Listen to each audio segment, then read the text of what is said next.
এসেছো তুমি? আর কোথায় এসেছো? কোথায় এসেছো? বলো কোথায় এসেছো?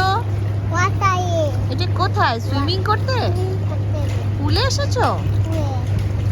তো ভালো লাগছে?